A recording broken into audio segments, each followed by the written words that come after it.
Bangladesh national টিমের আসলে practice শুরু হয়ে গেছে সম্ভবত আজকে থেকে।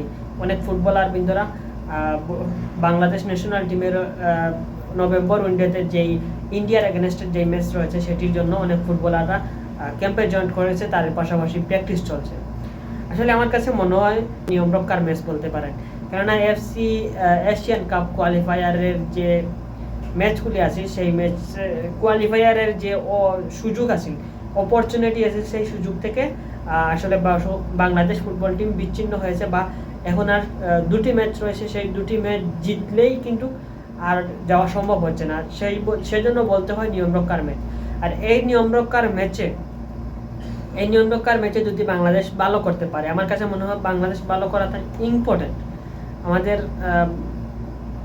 সিলেকশন যদি আমাদের ভালো হয়, বা প্লেইং 11 অর্থাৎ বেস্ট 11 যদি আমাদের ভালো হয়, তাহলে আমরা ইন্ডিয়ার এগেনস্টে ম্যাচ জয় করতে পারবো, যেটি ঢাকা আন্তর্জাতিক স্টেডিয়ামে হবে।